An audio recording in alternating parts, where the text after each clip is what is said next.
Hi guys, आज की इस वीडियोज़ में मैं आपको HTML के टैग्स के बारे में बता देता हूँ। तो HTML में जो है बहुत ज़्यादा टैग्स रहेंगे, 100 प्लस टैग्स रहेंगे, मैं काउंट नहीं कर रहा हूँ। बट हाँ, अगर आप जो है कुछ इंपॉर्टेंट टैग्स समझ जाते हो, 8-10 टैग्स अगर आप समझ जाते हो तो आप जो है ईजिली और जो नए नए टैग्स आप देखोगे आगे तो वो समझ जाओगे। तो जो एक बेसिक टैग्स है, जो इम्पोर्टेंट टैग्स है, उसको समझना आपको बहुत ज़्यादा ज़रूरी है। और उसी में से जो है कुछ टैग्स है जो बहुत ज़्यादा इंपॉर्टेंट है, तो उसको मैंने यहाँ पे लिख रखा है और इसको मैं समझा देता हूँ कि ये टैग्स कैसे काम करते हैं। तो सबसे पहला जो टैग के बारे में बात करने वाला हूँ मैं, वो है आपका हेडिंग्स का टैग्स, जो है हमारा H1 H2 से लेकर के H6 तक। अब H1 H2 से H6 तक में सिर्फ और सिर्फ जो है वो साइज़ का डिफरेंस है। तो अब जैसे H1 यूज़ करेंगे हम तब जब हमारा सबसे मेन हेडिंग्स होगा, जिसको मान के चलो मेन टाइटल रहेगा, तो हम यूज़ करेंगे H1। अगर हमारा कोई जो है चैप्टर वगैरह है, उसको हम लोग बोल सकते हैं कि ये जो है वो H2 हो जाएगा चैप्टर। और चैप्टर के अंदर कुछ जो है वो हेडिंग्स है वो भी, तो उसको जो है आप H3 से रख सकते हो। चैप्टर सब हेडिंग्स अगर रहेगा तो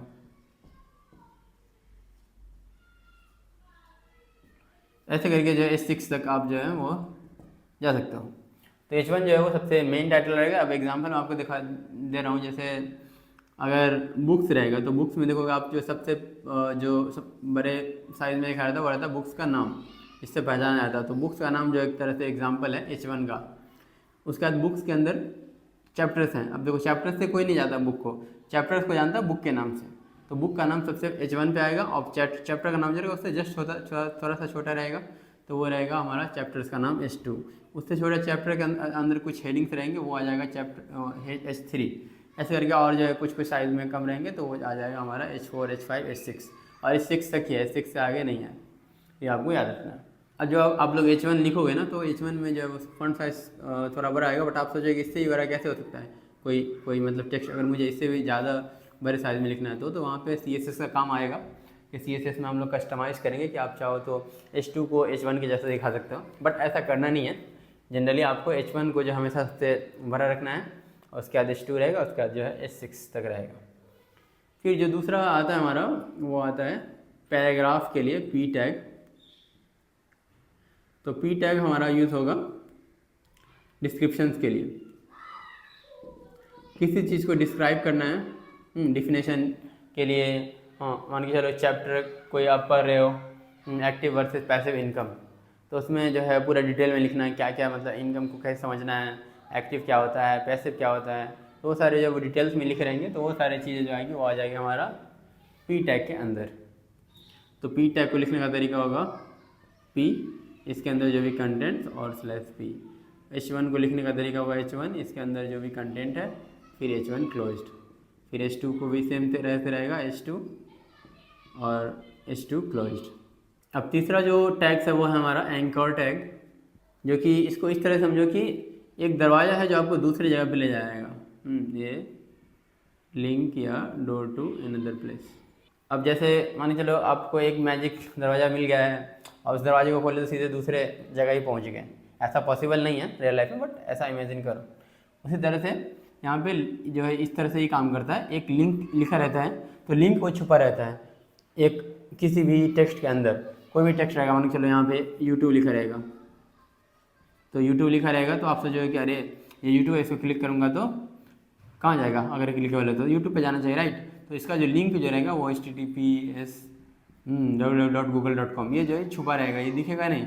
बट जैसे ही आप क्लिक करोगे ना तो ये जो है यूट्यूब पे लेके चला जाएगा। तो ये एग्जांपल है हमारा एंकर टैग का। एंकर टैग को लिखने के लिए जो तरीका है वो है हमारा ए टैग, और इसके अंदर जो है एक एट्रीब्यूट्स होता है। तो एट्रीब्यूट्स को हम लोग समझते हैं बाद में, यहाँ पे एट्रीब्यूट्स जब मैं बताऊँगा तो यहाँ पे एक एट्रीब्यूट्स रहता है, मान के चलो href, और href बराबर जो है वो रहेगा हमारा कुछ भी। यहाँ पे आप लिंक दे सकते हो किसी भी फाइल्स का, या फिर वेबसाइट का लिंक दे सकते हो, या फिर जो है आप चाहो तो खाली के लिए हैश लिख सकते हो। और ए टैग को बंद कर दोगे और यहाँ पे आप लिख सकते हो यूट्यूब। अभी जब यूट्यूब पे कोई बंदा क्लिक करेगा तो क्या होगा, कुछ नहीं होगा, क्योंकि मैंने जब कुछ नहीं होगा तो यहाँ पे बाय डिफ़ॉल्ट जो है वो हैश देना है आपको। ये क्लिकेबल है लेकिन कुछ हो नहीं रहा है। बट अगर इसको मैं href की जगह अगर मैं लिख देता हूँ href और फिर लिख देता हूँ मैं href is equal to www.youtube.com और यहाँ पे यूट्यूब रहेगा और ये, तो ये जैसे ही यूट्यूब पे क्लिक करेगा तो बंदा तो उसको लेके चले जाएगा यूट्यूब पे। और यहाँ पे एक और चीज़ आपको ध्यान देना है कि ये यूट्यूब से कोई मतलब नहीं है, ये हमारा टेक्स्ट है, इसको आप कुछ भी लिख सकते हो क्योंकि मैं बता रहा हूँ यूज़र को।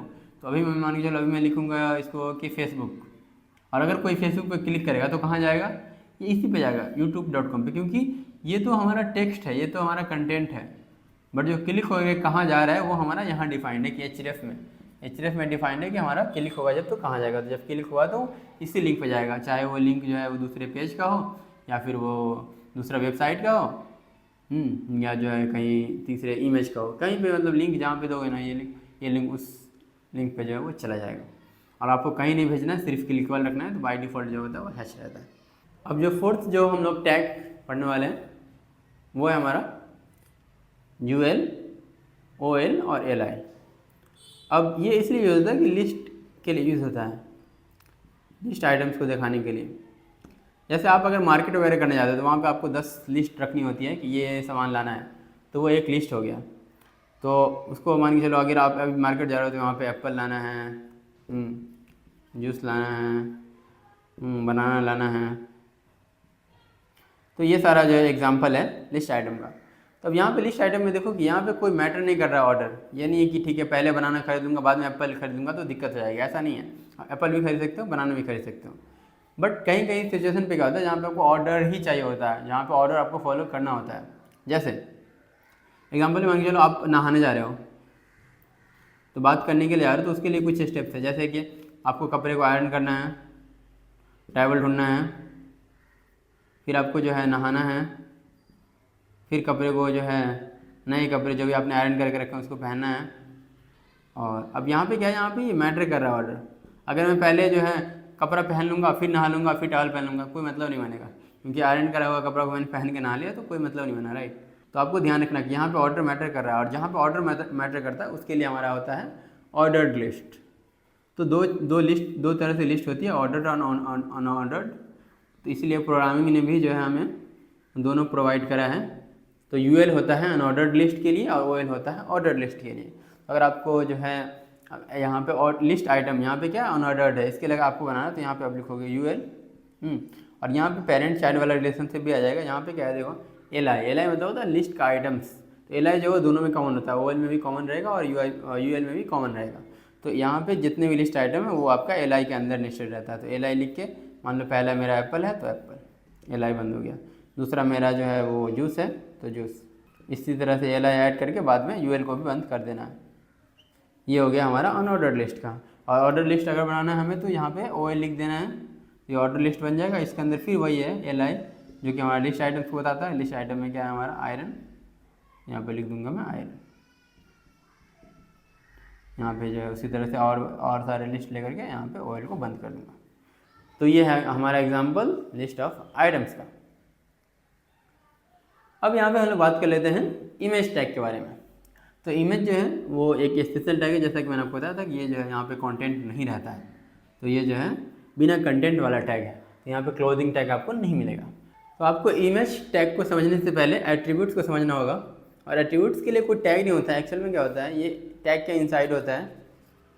यहाँ पर लिख देता हूँ मैं इनसाइड टैग। ये मेनली यूज जो होता है वो होता है आपका एक्स्ट्रा डिटेल ऐड करने के लिए किसी भी टैग में, ताकि आप पहचान पाओ। मैं आपको एक एग्जांपल देता हूँ। माने चलो आपके पास कोई एक टैग है गाइस, एक्चुअल में दिक्कत हो गया था, यहाँ पे स्टोरेज जो है वो फुल हो गया था, जिसकी वजह से जो है मैं वीडियो कंटिन्यू कर दिया पूरी चीज़ें, बट बाद में जाके देखा मैं तो वीडियो जो है वो रुक गया था, क्योंकि स्टोरेज का जो है वो पूरा फुल हो गया था। तो हम लोग बात कर रहे थे कि एक टैग है ऐसा, मान के चलो एग्जाम्पल में दे रहा था आपको।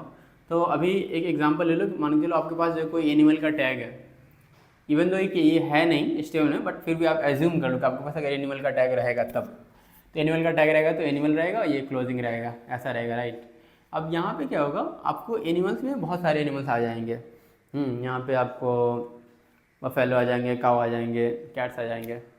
तो अगर मुझे कैट ही यूज़ करना है कि मैं चाहता हूँ कि मेरा जो एनिमल बने वो कैट्स ही बने, तो आपको कहीं ना कहीं डिफाइन करना होगा। तो मैं यहाँ पे एनिमल्स के लिए मान के चलो एक हमारे पास एट्रीब्यूट्स है जो कि है टाइप। तो टाइप में मैं बता सकता हूँ कौन सा एनिमल मुझे चाहिए, तो मैं लिख दूंगा एनिमल्स और टाइप बराबर कैट्स। अभी जो है ये बता रहा है हमारा टाइप की हमें जो है कैट ही चाहिए। तो ये जो है एक एग्जांपल है, टाइप जो है वो एक एग्जांपल है हमारा एट्रीब्यूट्स का।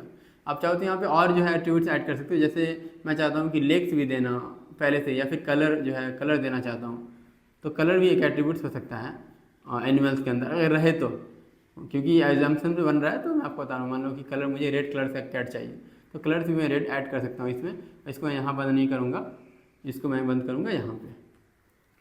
तो ये एक एग्जांपल है हमारा एट्रीब्यूट्स का। दूसरा एग्जांपल मैंने आपको दिया था एंकर टैग में। यहाँ पे आप देखोगे कि यहाँ पे जो है मैंने href जो दिया है, ये href एक एग्जांपल है हमारा एट्रीब्यूट्स का। तो href जो है वो एक एट्रीब्यूट्स है, क्योंकि देखो ये ओपनिंग टैग के अंदर ही है। और आप ये भी देखना कि जो एट्रीब्यूट्स होते हैं वो ओपनिंग टैग में ही रहते हैं। तो आपको जो है जब भी बहुत सारे किसी भी टैग के जो है आपको एट्रीब्यूट्स मिलेंगे ही मिलेंगे। एक जो है स्टाइल वाला जो टैग है जो CSS हम लोग अभी पढ़ेंगे वो आपको 100% मिलता है, मतलब ऑलमोस्ट हर टैग में। तो अभी आपको आइडिया लग रहा होगा कि टैग्स जो है वो क्या है। अभी इमेज की बात हम लोग कर रहे थे कि इमेज के लिए जो है आपको एट्रीब्यूट्स को समझना बहुत ज़्यादा ज़रूरी है। तो इमेज जो है वो एक स्पेशल टैग है हमारे लिए HTML में, क्योंकि इसमें जो है वो हमारा कंटेंट नहीं होता, तो इसके लिए क्लोजिंग टैग नहीं है। तो इमेज हमारा स्टार्ट होता है और बंद होता है हमारा इसी से, इसके लिए कोई स्लैश इमेज नहीं है। तो इमेज में जो है हमारे पास 4 एट्रीब्यूट्स हैं, अभी मैंने लिख रखे हैं। ये मैंने ऑलरेडी एक्सप्लेन कर दिया था, बट मैं आपको रिवीजन करा दे रहा हूँ, इवन तो वीडियो जो है वो ख़राब हो गया था।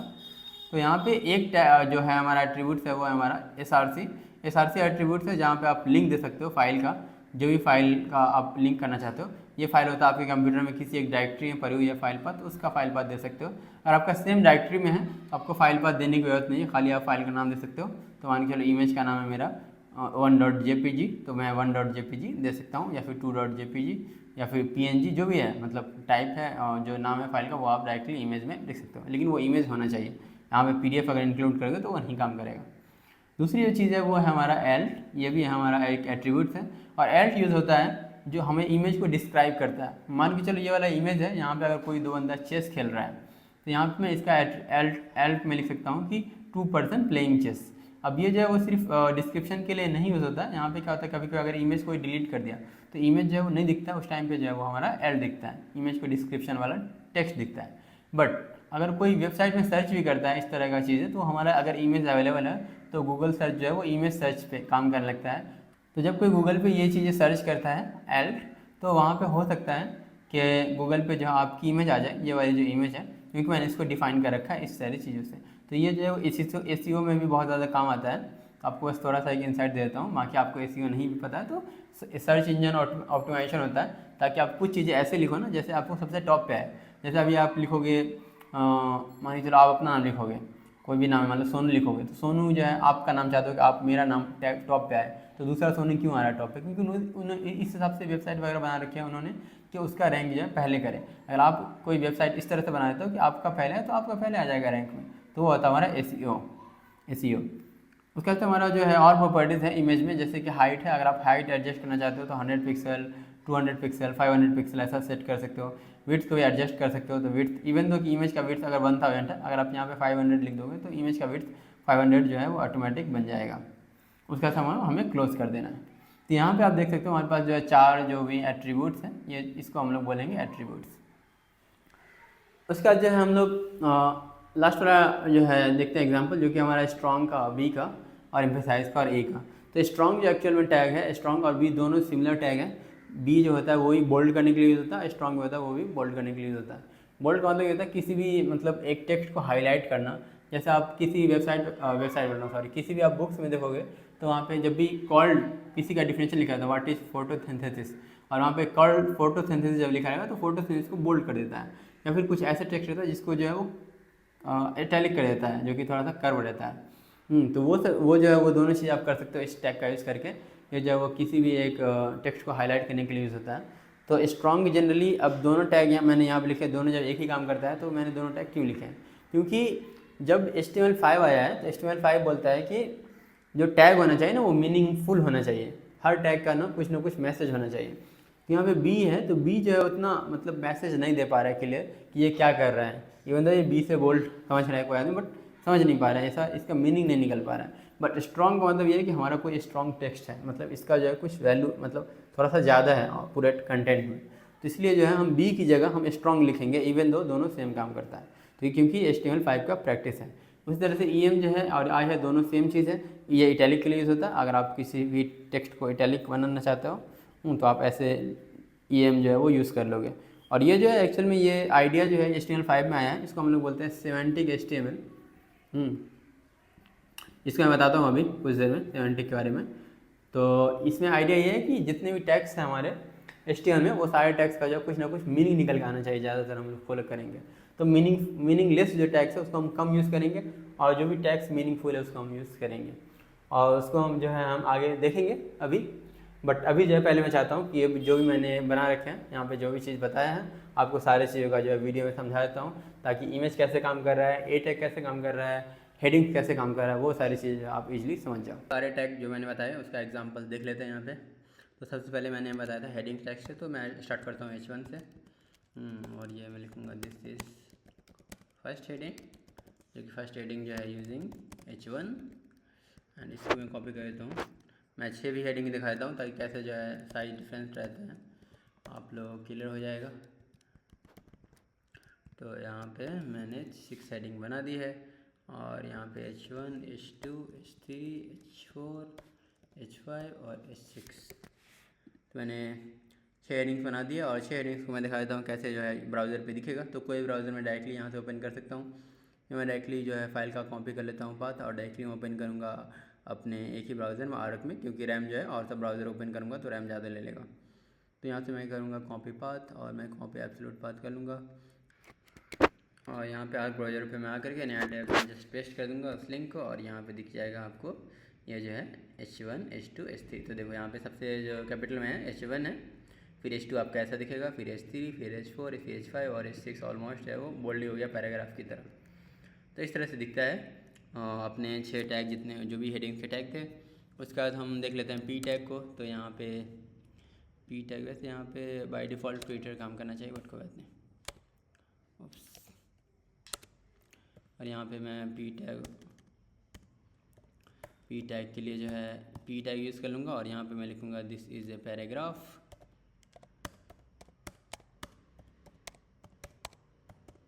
और यहाँ पे कुछ और भी डिफिनेशन लिख सकते हो पी टैग का, मान के चलो अभी मैं कुछ बताना चाहता हूँ, तो अभी मैं लिख दूँगा H1, और इसमें लिखूँगा मैं मान के चलो एक्टिव वर्सेस पैसिव इनकम, कुछ भी लिख सकते हो। तो हेडिंग्स हो गया, इसको मैं हेडिंग्स को डिस्क्राइब करना चाहता हूँ। तो active and passive income are two different things that you should know, ऐसा करके मतलब कुछ भी लिख दूँगा। अभी के लिए इसको सेव करता हूँ भाई, ऑटोमेटिक सेव होता है वैसे। और यहाँ पे जाऊँगा, इसको रिफ्रेश कर लूँगा मैं। अब यहाँ पे देखो ये H1 हो गया, और ये इसका पी टैग जो इसको डिस्क्राइब कर रहा है। तो एक्टिव एंड पैसिव इनकम को ये डिस्क्राइब कर रहा है। तो ये होता है हमारा पी टैग। पी टैग भी आपको क्लियर होगा। उसके बाद हम लोग जो है तीसरा टैग देख लेते हैं, जो कि हमारा एंकर टैग, तो जो बहुत स्पेशल टैग है। तो मैंने आपको बताया था कि इसके लिए ए टैग यूज़ करना है और इसको क्लोज कर देना है। बट यहाँ पे मैंने बताया था कि इसके पास जो है एक एट्रीब्यूट्स होता है जिसका हम लोग बोलते हैं href, और href जो है वो हमारा लिंक रहता है। तो अगर बाय डिफ़ॉल्ट h रखोगे तो ये भी क्लिकेबल होगा। और यहाँ पे लिखूँगा मैं कि लिंक टू अदर प्लेस या कुछ भी ऐसा। तो बस अभी ये देखोगे, इसको मैं अगर ब्राउज़र पे रन करता हूँ तो यहाँ पे क्लिकेबल बन जाएगा। देखो यहाँ पे ये क्लिकेबल है, बट इसको मैं क्लिक कर रहा हूँ तो कहीं नहीं चेंज हो रहा, क्योंकि यहाँ पे क्लिक का जो लोकेशन है वो क्या है हमारा हैश। बट अगर मैं चाहता हूँ उसको क्लिक करने पे यूट्यूब ओपन हो, तो यहाँ पे लिखूँगा href is equal to www.youtube.com, और इसको मैं यहाँ पे लिख दूँगा यूट्यूब। और इसको मैं अगर सेव करूँगा तो यहाँ पे देखोगे कि अगर इसको मैं रिफ्रेश करता हूँ, अभी आ गया यूट्यूब। यहाँ पे यूट्यूब पर क्लिक करूँगा और ओके, तो ये जो है यूट्यूब एक्चुअल में ये इस वेबसाइट में अपेंड करता जा रहा है यूट्यूब। तो आपको यहाँ पे जो है वो HTTP पूरा लिखना पड़ेगा। तो यहाँ पे लिख देता हूँ HTTPS://। अभी जो है अगर यूट्यूब पे क्लिक करोगे तो ये जो है यूट्यूब पे जाएगा। तो यहाँ से मैं रिफ्रेश कर लेता हूँ, और अगर मैं अब यूट्यूब पे क्लिक करता हूँ तो ये जो है यूट्यूब ओपन कर देगा। तो यहाँ पे देख सकते हो यूट्यूब जो है मेरा ओपन हो गया है। उस तरह से फिर से मैं बैक आ जाता हूँ, और यहाँ पे चाहो तो आप टेक्स्ट को चेंज कर दोगे, उससे जो है डोमेन जो रहेगा यहाँ पे href वही जाता है, उसी को लिंक करता है। तो यहाँ पे अगर मैं फेसबुक भी लिख दूँगा, बट अगर मैंने लिंक रखा है यूट्यूब का तो यूट्यूब ही ओपन करेगा। तो यहाँ पे मैं फिर से रिफ्रेश करूँगा और इसको मैं क्लिक करूँगा फेसबुक को भी, बट फिर भी वही यूट्यूब ही ओपन करेगा। अगर मुझे फेसबुक पे भेजना है तो मुझे यहाँ पे चेंज करना पड़ेगा मेन facebook.com, या फिर यहाँ पे fb.com ये लिख सकता हूँ मैं। अगर मैं ये लिख दूँगा और इसको मैं रिफ्रेश करूँगा तो यूट्यूब को रिफ्रेश कर देगा। इसको रिफ्रेश करता हूँ, और अगर मैं फेसबुक खोलूँगा मैं तो यहाँ पे दिखेगा आपको कि अभी फेसबुक ओपन हो गया है। तो ये जो है वो लिंक होता है, और यहाँ पे लिंक बहुत सारी चीज़ों का होता है। मैं चाहता हूँ अगर index.html पे जाना है यहाँ से, तो मैं डायरेक्ट यहाँ से index.html पे जा सकता हूँ। तो मैं यहाँ पे क्लिक करूँगा ahref = index.html, और इसको मैं बंद कर दूँगा। मैं लिखूँगा यहाँ पे इंडेक्स पेज। अब अगर कोई इसको क्लिक करेगा तो उसको index.html पे पहुँचा दिया जाएगा। तो मैं वापस जाता हूँ यहाँ पे इंडेक्स पेज पर अगर क्लिक करूँगा तो ये मेरा index.html आ गया, जो कि मैंने पहला वीडियो में बताया था। तो अब देख सकते हो मतलब कैसे ये काम कर रहा है। बहुत इजी है समझना। और यहाँ पे एक और प्रॉपर्टीज़ होती है जो कि होती है अपनी टारगेट। तो टारगेट अगर आप, मैंने बताया था आप सेम टैब में ओपन कर सकते हो और डिफरेंट टैब में ओपन कर सकते हो। तो यहाँ पे देखो अगर आप टारगेट ब्लैंक कर दोगे ना ऐड, तो अभी ये क्या करेगा, नया टैब में ओपन करना शुरू कर देगा जो भी लिंक को आप क्लिक करोगे। तो अभी अगर मैं जाता हूँ वापस से, तो यहाँ पे देखो अगर इंडेक्स पेज को क्लिक करूँगा तो ये नया टैब ओपन हो गया। ये मेरा वेबसाइट ऑलरेडी ओपन है और ये इसने नया टैब ओपन करके रख दिया। बट अगर मैं फेसबुक को ओपन करता हूँ तो ये फेसबुक सेम टैब में ओपन हो गया। अगर मैं चाहता हूँ फेसबुक भी नए टैब में ओपन हो, तो यहाँ पे मैं लिख दूँगा टारगेट, और यहाँ पे लिख दूँगा ब्लैंक। अभी अगर मैं फेसबुक को भी क्लिक करूँगा ना तो वो भी नए टैब में ओपन होगा। तो वापस से मैं रिफ्रेश करता हूँ और मैं फेसबुक को क्लिक करूँगा तो अभी देखो ये नया टैब में फेसबुक ओपन हो गया और ये मेरा वेबसाइट एज इट इज़ रह गया। तो प्रॉपर्टीज़ जो है वो बहुत सारी वैल्यूज़ भी होती है यहाँ पे। तो आपका ये सारे एट्रीब्यूट्स काफ़ी सारे एट्रीब्यूट्स होते हैं सारे टैग में। तो मैं पूरा एक्सप्लोर नहीं कर रहा हूँ, बट मैं आपको एक आइडिया दे रहा हूँ कैसे जो है एट्रीब्यूट्स काम कर सकते हैं। अब हम बात कर लेते हैं चौथे वाले टैग की, जो कि था हमारा ULOL। तो ULOL के लिए पहले मैं आपको अनऑर्डर लिस्ट बताता हूँ। अनऑर्डर लिस्ट के लिए मान के चलो मैं लिख लेता हूँ यहाँ पे हेडिंग्स देता हूँ कुछ भी, मान लो H4 बनाता हूँ मैं और लिखता हूँ फूड आइटम्स। और फूड आइटम्स में मैं चाहता हूँ एक लिस्ट बनाना, तो यहाँ पे UL लिखूँगा मैं। ये ऑटो नहीं आ रहा है, बट UL तो आना चाहिए, बट कोई बात नहीं। UL के अंदर जो है वो लिस्ट लिखूँगा मैं, और लिस्ट में पहला दूंगा मैं मान के चलो एप्पल, और 2-3 जो है मैं लिस्ट ऐड कर देता हूँ, मान लो बनाना, यहाँ पे ऑरेंज। और अगर मैं इसको देखूँगा यहाँ ब्राउज़र पे फिर से, तो यहाँ पे आपको दिखेगा फूड आइटम्स, और ये देखो ये जो है लिस्ट एप्पल, बनाना और ये सारे। अब यहाँ पे ऑर्डर लिस्ट है इसलिए यहाँ पे बुलेट पॉइंट्स दिख रहा है। अब मैंने आपको बताया था अगर आप चाहो तो ऑर्डर लिस्ट भी बना सकते हो। तो ऑर्डर लिस्ट बनाने के लिए क्या करना, आपको ऑयल यूज़ करना है। तो अगर मैं चाहता हूँ फिर से कोई हेडिंग बनाना, और इसको मैं देता हूँ headings things to do before bath.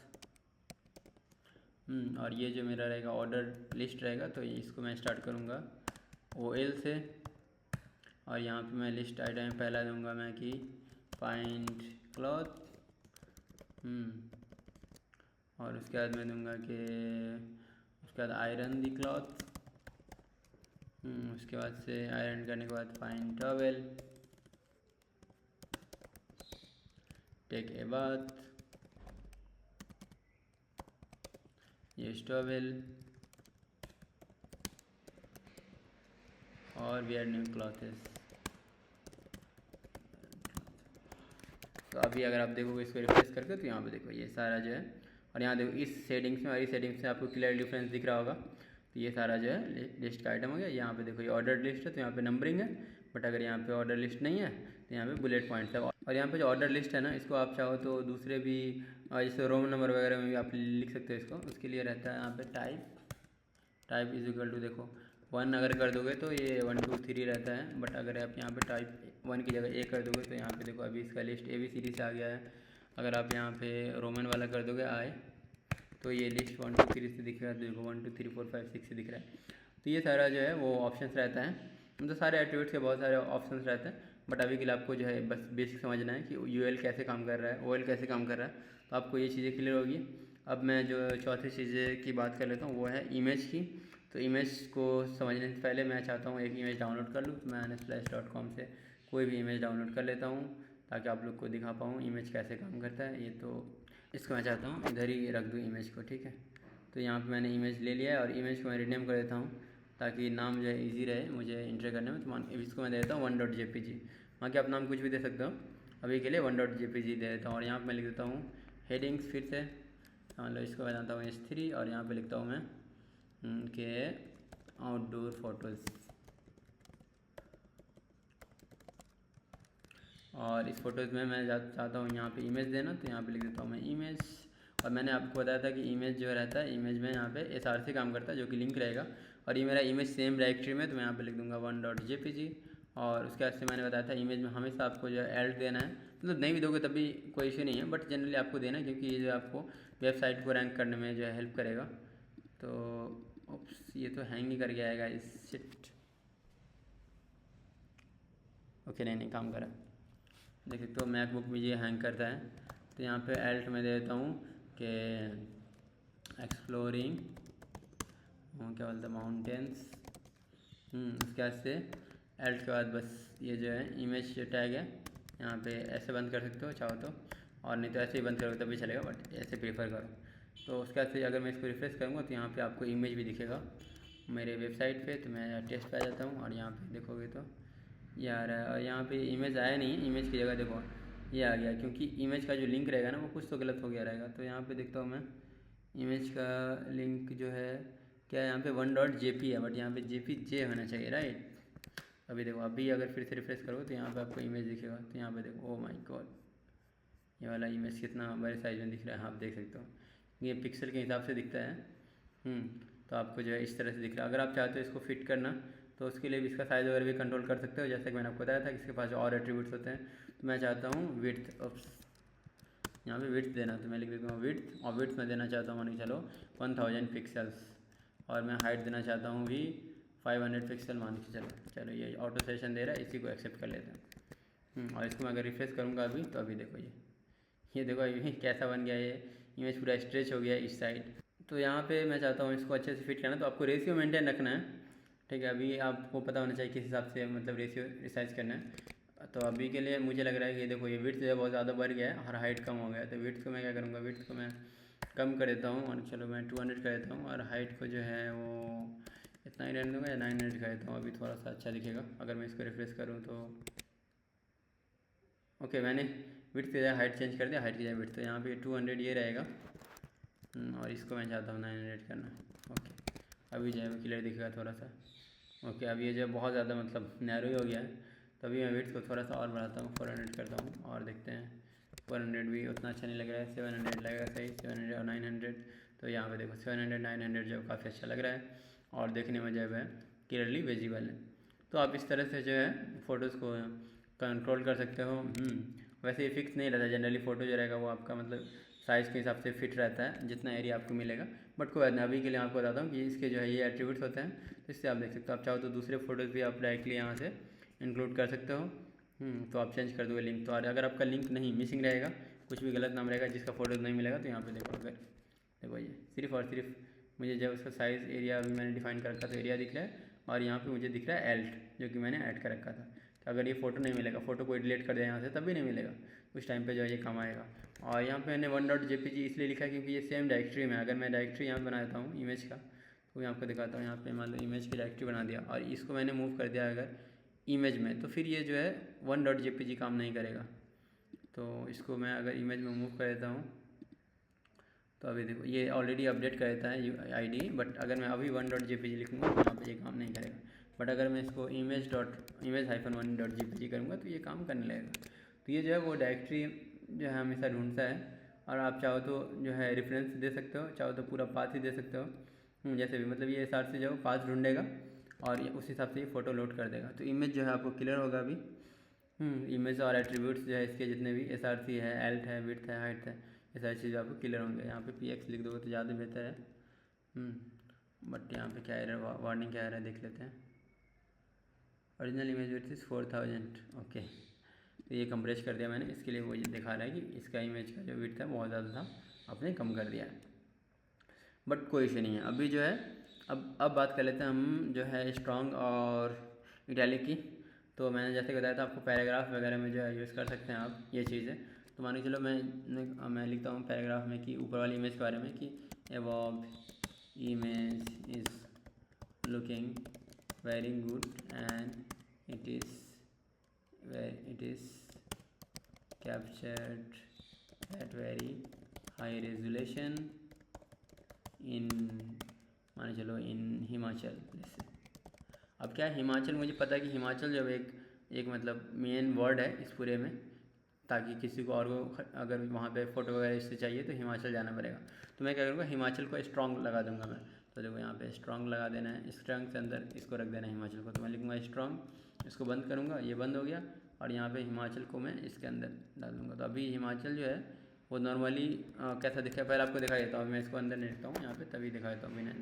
यहाँ पे देखो above image is looking very good and it is captured at very high resolution in Himachal. ठीक है, अभी हिमाचल देखो, हिमाचल भी नॉर्मल टेक्स्ट की तरह है, बट मुझे पता है कि हिमाचल जो है वो मेन वर्ड है। तो मैं हिमाचल को क्या करूँगा स्ट्रॉन्ग के अंदर रख दूँगा। अभी देखो अभी ये बोल्ड दिखेगा आपको। अगर मैं अभी रिफ्रेश करूँगा तो यहाँ पे देखो ये सारे वर्ड कैसे हैं और ये हिमाचल दिख रहा है आपको। ये हिमाचल जो है वो आपको जूम करके दिखा देता हूँ। तो देखो ये बोल्ड दिख रहा है आपको। तो ये होता है हिमाचल को बोल्ड मैंने कर दिया। और यहाँ पे मैं चाहता हूँ कि आपको जो है इटैलिक वाला भी दिखाऊँ यहीं पे चेंज करके। तो यहाँ पे देखो अगर स्ट्रॉन्ग की जगह भी यूज़ करोगे ना तभी वो सेम काम करेगा। देखो अगर आपको फिर से रिफ्रेश करके दिखाऊँ तो देखो हिमाचल ऐसे ही दिख रहा है एज इट इज़। तो यहाँ पे बट आपको स्ट्रॉन्ग यूज़ करना है क्योंकि हम लोग HTML5 पे जो है अभी बहुत मतलब लेटेस्ट जो है HTML5 ही चल रहा है। तो HTML5 ही आप लोग को लिखना है। उसके बाद से मान चलो मैं चाहता हूँ कि नॉर्थ इंडियन में है तो इन नॉर्थ इंडिया ऐसा लिख देता हूँ मैं। और मैं जानता हूँ कि नॉर्थ इंडिया जो है वो थोड़ा सा इटैलिक में होना चाहिए तो ज़्यादा चलेगा। तो मैं क्या करूँगा इसको जो है इटैलिक से ऐड कर दूँगा यहाँ पे। तो आई और यहाँ पे आई। अभी देखो नॉर्थ इंडिया जो यहाँ पे लिखा रहेगा वो देखो नॉर्थ इंडिया कैसे कर्सिव में लिखा हुआ है, ये एम्फेसाइज कर रहा है इसको। तो इसको चाहो तो आई लिख सकते हो या फिर आप EM भी लिख दोगे तो भी जो है वो सेम दिखेगा। तो यहाँ पे देखो EM भी जो है वो सेम दिख रहा है। तो ये आपका हो गया स्ट्रॉन्ग और इटैलिक।